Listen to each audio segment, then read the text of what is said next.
Welcome. This is episode 16 of my reviews. I'm continuing my overall review of Kingdom Hearts. This time we're actually looking into Kingdom Hearts 2. There's a lot of new characters that are making their appearance in this one. There are a lot of familiar faces that'll be returning in this one. Along with the fact that there is one secret boss battle that makes its return as well. There's also a new one that makes an entrance in the final mix version of Kingdom Hearts 2. And since we've got a lot of ground to cover, and it's just the first part of the walkthrough we're talking about, let's get right to work.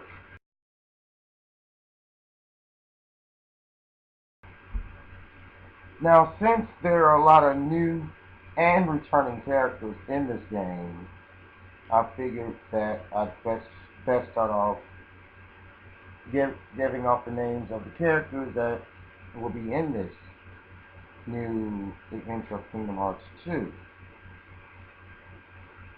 Of course, you've got Sora, Donald, and Goofy making their return as the main three party members. Also, there are several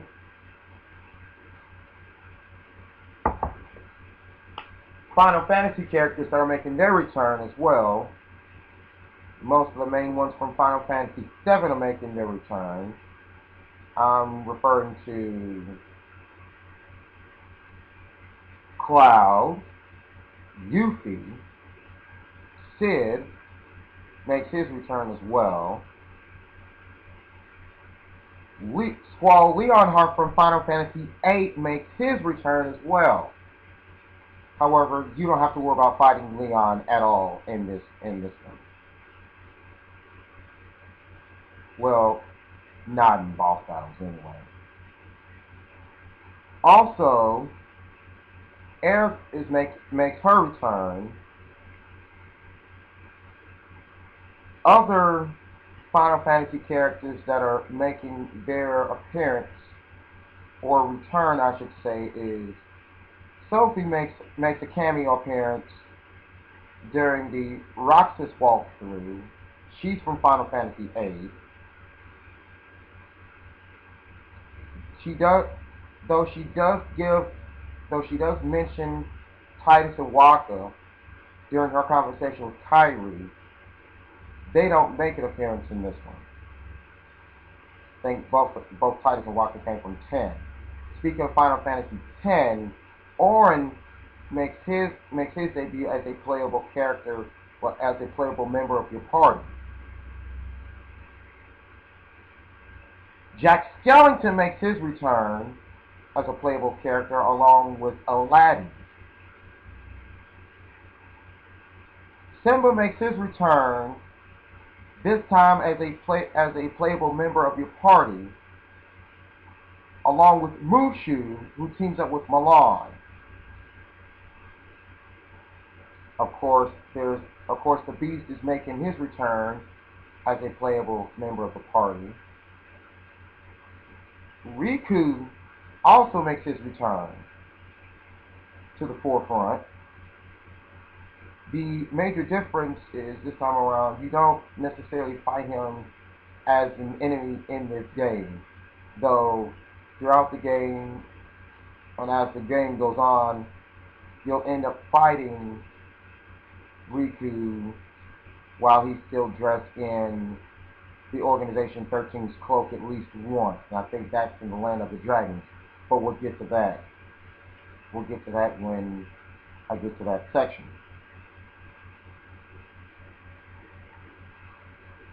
Some new characters that are making their appearance in this game is Roxas, who mysteriously awakens in Twilight Town and stuff. Now, unlike Kingdom Hearts, the first Kingdom Hearts game, the tutorial of this game is actually breaks off into different days. More than likely, the last days of summer for Roxas and his friends Hayner, Prince, and Olette.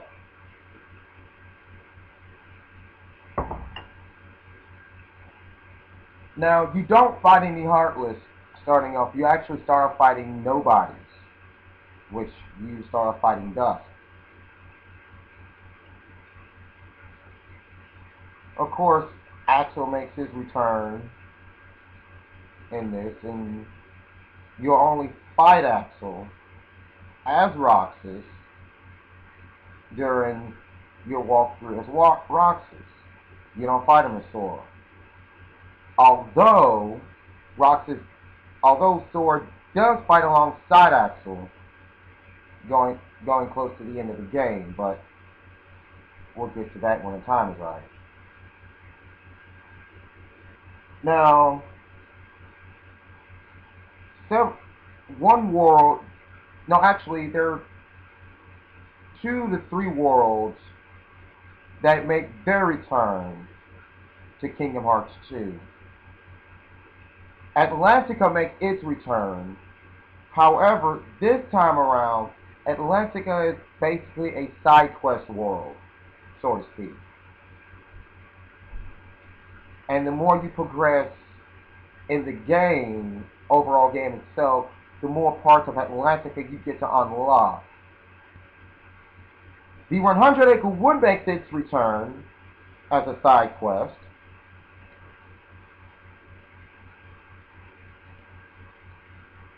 Halloween Town makes its return as a main world to go to.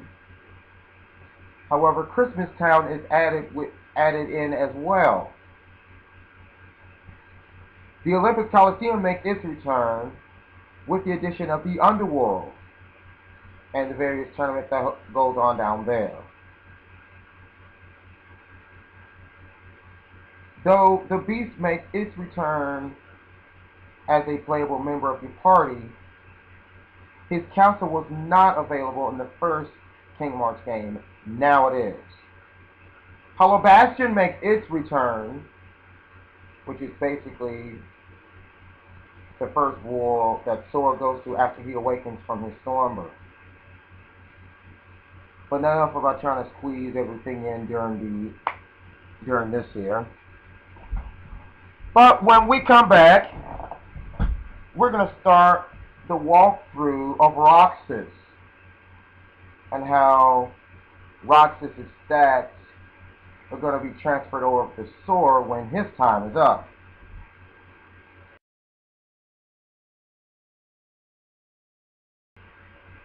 Another new addition to the Kingdom Hearts 2 game, in which they took a page out of Final Fantasy VII's playbook with this one, is the various limit break combos that each character has. Now, while Sora, Auron, Tron, Simba, and most of the main characters have only one limit break combo, Donald and Goofy have 2. I'm going to take a minute to explain, or try to explain all of them. Starting with Sora, of course, his limit break is the Trinity limit, which can be used one of 2 ways. Sora can use the Trinity limit by himself, in which the Trinity limit will be nothing more than 3 separate combos once you have the ability to unlock the entire Trinity limit itself. And another way that Sora can use his Trinity limit break combo is when Donald and Goofy are in the party. Of course, with this specific limit break, you do not want to go pressing just random buttons starting off.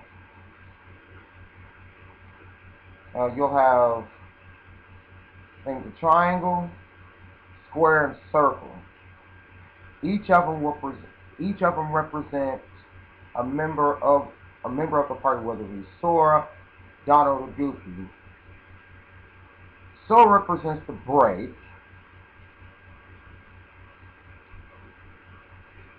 Donald, I'm not sure. I'm not sure exactly what he represents. Hang on here. Let me grab my notes here. Donald represents Ultima, and Goofy represents Major Drive. Now, to get the full extent of the Trinity limit break combo, while Donald and Goofy are in your party, make sure you hit all the buttons once.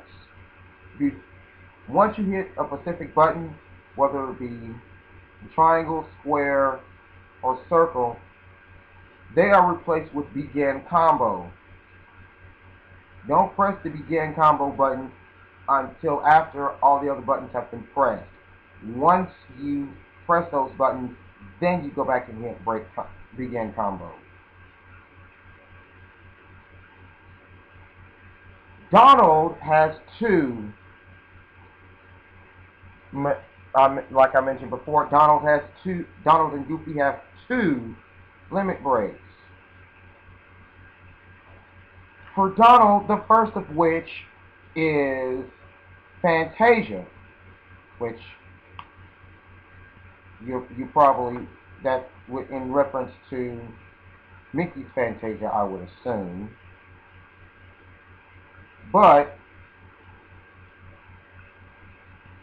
while Sora is able to move and attack as normal during this limit break, Donald follows close by, just bombing enemies with fireworks for numerous extra hits. Now, I'm gonna be honest with you, and with the Fantasia limit break for Donald, it's basically like Jubilee's attack. If you're a fan of the X-Men, you'll more than likely see that this is almost resembling Jubilee's attack, which deals with nothing but fireworks.